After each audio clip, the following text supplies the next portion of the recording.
sin más por qué, sin más... No hay currículum que lo verifique, pero una se imagina que nuestra invitada de esta mañana, a Carmen Posadas, embobada de niña escuchando las narraciones que sus padres le leían y contaban durante largas horas. Ese aprendizaje le permitió ocupar el lugar de narradora, afianzando años después una relación vital con la literatura.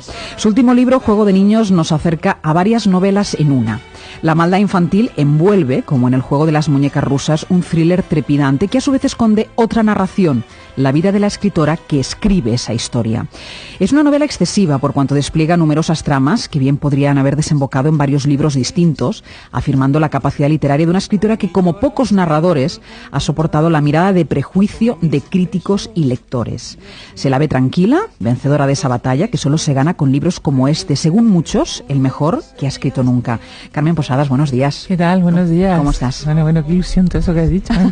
¿Te gusta? Qué contenta. Lo hacemos siempre así porque así en los entrevistados entráis con buen pie y luego ya todo es mucho más fácil. Es un truco, ¿eh? Es un truco, lo hacemos con todo. No, es mentira. Y hay una cosa, luego vamos a hablar, pero eso de las miradas de prejuicio, que yo supongo que durante un tiempo te debían haber pesado, yo ahora sí que tengo la sensación que ya eres una Carmen Posadas liberada de todo eso. Es decir, yo ya he pasado cuentas con todo el mundo y la mejor manera de pasar cuentas es escribiendo, ¿verdad? Y demostrando. Claro, que sí, por suerte pasó. Durante muchos años yo creo que las connotaciones extraliterarias pesaban demasiado.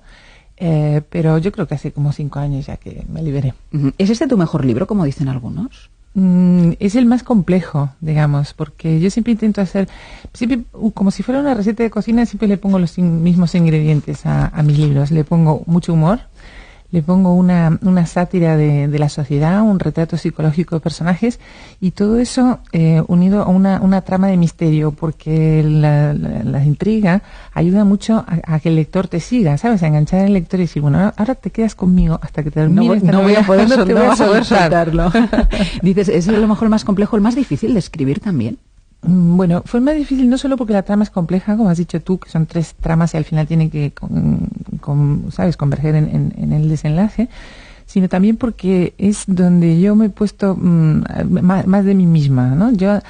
La literatura tiene que ser un poco un striptease, ¿no? Tienes que realmente desnudarte para escribir, pero claro, eso da mucha vergüenza. Uh-huh. Y si no lo haces, el libro sale muy frío. Yo me encontré un truco muy bueno para desnudarme sin que me diera vergüenza, que era ocultarme detrás de personajes que no se parecieran nada a mí en lo físico. O entonces de repente ponía cosas muy íntimas en una adolescente de 16 años o en un gay de 70 o lo que sea, ¿no? Entonces digo, qué truco es tan bueno, es como ponerse un antifaz. Como disfrazarse, claro. Sí, claro, pero otra vez dije, bueno, ya Carmencita, ya toca ser un personaje como tú. Y la escritora de este libro eres tú. Claro, sí. Se parece mucho, tiene la misma edad, tiene las mismas inseguridades que tengo yo y se enfrenta a la vida, al amor, a los hombres de la misma manera que me enfrento yo. ¿Es más fácil escribir de lo que uno sabe, de lo que uno conoce mucho? Que sí. Inventar o buscar o... Yo creo que hay 2 tipos de escritores. Hay escritores del yo y escritores del nosotros. Los escritores del yo, si te fijas, todos escriben en primera persona y puede llegar a ser un poco una literatura ombliguista, ¿no? Yo ante la inanidad del ser, yo ante el amor, yo ante no sé qué, puede llegar a ser un poquito pesado y además reiterativo, ¿no? Los escritores del yo se acaban repitiendo.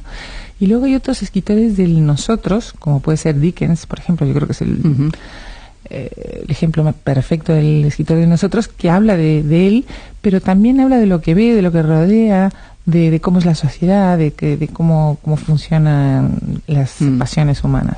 Me decías antes, dices, es como una receta, yo pongo siempre los mismos ingredientes, luego lo cocinas de manera diferente, supongo, en cada uno. ¿Por qué haces esto? ¿Por qué es más fácil escribir un libro entonces? ¿O porque crees que todos los libros tienen que tener estos ingredientes para que funcionen o para que gusten? ¿O? Bueno, quizá porque los libros que a mí me gustan tienen esos ingredientes. Por ejemplo, el humor. En España el humor está un poco mal visto. Uh-huh. Es un poco sospechoso, ¿no? Si haces humor es como si fuera un... Y es difícil encontrar el tipo de humor que guste, porque hay la gente que le gusta el humor pues más... Sí, astracanada. Exacto, el otro más sofisticado. Sí, a mí me gusta el humor de sonrisa, no de carcajada, ¿sabes? El humor ese de sal gruesa no me interesa. Me divierte mucho más la complicidad del lector y que de repente me está leyendo y se sonría con algo. Eso creo que hace, que al final crea mucha complicidad. Entonces es un ingrediente que pongo siempre. Después, el retrato psicológico de los personajes, a mí personalmente es lo que más me interesa de todo, ¿no? Yo si escribo es para entenderme a mí misma y para entender a los demás. Así que ese es otro ingrediente. Y después la sátira de la sociedad, vernos un poquito, a lo mejor como yo soy uruguaya, llevo muchos años en España, pero soy uruguaya, yo pienso que de vez en cuando los que venimos de fuera vemos más claramente los defectos que los que están... Que los que son de aquí, eso seguro. Sí. Supongo que algunos oyentes se estén preguntando por qué hemos puesto al principio de la entrevista con Carmen Posadas la canción de Julio Iglesias, que además a ella le ha hecho esbozar una sonrisa. También en la vida de Carmen, como le sucede a algunos personajes de la novela, Julio Iglesias actúa como un manual filosófico. Lo te voy a explicar porque si el estribillo, claro, porque el estribillo además de esta canción... Lo tengo que explicar como si iba a quedar fatal. Julio Iglesias me parece que está bien. No, es que es divertido. Esta idea se la pirateé a un amigo mío que se llama Antonio Caballero, y si me está escuchando, te la brindo, Antonio. Él dice que todo en la vida es a veces sí, a veces no, a veces tú, a veces yo, y a mí me parecía bastante gracioso. Entonces, mi protagonista se debate, porque ella está todo el tiempo pensando, porque es muy intelectual, y entonces está todo el tiempo pensando a ver qué será la verdad. Dice que ella ve unas ciertas similitudes en lo que ocurre en su vida con lo que pasa en la vida de su hija Elba, ¿no? Que es la niña de la novela. Y entonces empieza a pensar que a lo mejor, como dice Borges, a la realidad le gustan las simetrías y los leves anacronismos, como diciendo que todo se repite, que algo que ocurrió en su infancia parece que se está repitiendo en la vida de su hija Elba. En cambio, Shakespeare dice todo lo contrario, dice que la vida es la historia contada por un loco llena de ruido y furia que no significa nada. Dice, ¿quién tiene razón? ¿Hay simetrías o no? O nada significa nada. Y dice, al final el que tiene razón es Julio Iglesias, a veces sí, a veces no. A veces... Pero es la realidad, además. Claro. ¿Utilizas mucho a los niños en tus narraciones? Bueno, yo he escrito mucho para niños. Tú empezaste escribiendo para niños. Sigo escribiendo para niños. De hecho, publiqué un libro el año pasado. Pero nunca había metido personajes infantiles en novela de adultos. Y tenía mucho miedo porque esta novela es políticamente incorrecta en el sentido de que habla de la maldad de los niños. Y hoy día eso es complicado porque todos tenemos una idea un poco Walt Disney de los niños. Pensamos que son unos seres adorables. Sí, pero también pueden ser los más crueles. Claro, y lo son, de hecho, ¿no? Porque no porque sean más malos que los mayores, sino porque el niño es un ser humano en estado puro, con todo lo bueno y con todo lo peor. Entonces yo tenía un poco de miedo de ver cómo van a aceptar los lectores. Y de momento bien. Esta idea. Muy bien, por suerte. ¿Y por qué empezaste escribiendo cuentos para niños, historias para niños? ¿Porque a ti te contaban historias cuando eras pequeña o porque pensaste que era, no sé, más fácil o...?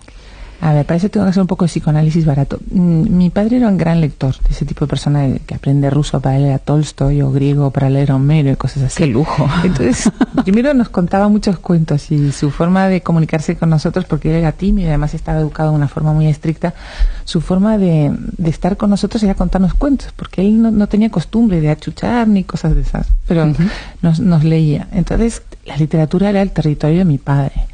Y cuando se me ocurrió escribir, me parecía que yo como una herejía, ¿sabes? Meterme en aquel territorio santo de mi padre. Y pensé que la literatura infantil era más fácil. Luego es mentira, escribir para niños es muy más difícil, complicado. Claro. No sé si más, pero sí es verdad que es muy complicado. Porque también son exigentes ellos a su manera, ¿no? Supongo. Bueno, es que si consigues atraer la atención de un niño, luego por supuesto sabrás atraer la atención de un adulto. Los niños, si no le gusta lo que está leyendo al medio minuto, te lo dejan. Un adulto es posible que le digas, oye, léete el Ulises, que es una gran novela, y a lo mejor hace el esfuerzo de leerse, pero un niño aburra, no tiene ninguna necesidad. Exacto. ¿Tú lo practicabas con tus hijas? ¿O probabas si funcionaba el relato con tu descendencia? Claro. ¿Lo hacías así? Sí, lo hacía así. Yo le iba contando el cuento. Además, ya sabes que a los niños les gusta que no te saltes ni una coma. No, y que siempre, y además si repites un cuento que siempre lo cuentes igual. Exacto. Si no, mamá, ¿pero qué pasó con el patito? Resulta que no era amarillo, que Sí, es cierto eso.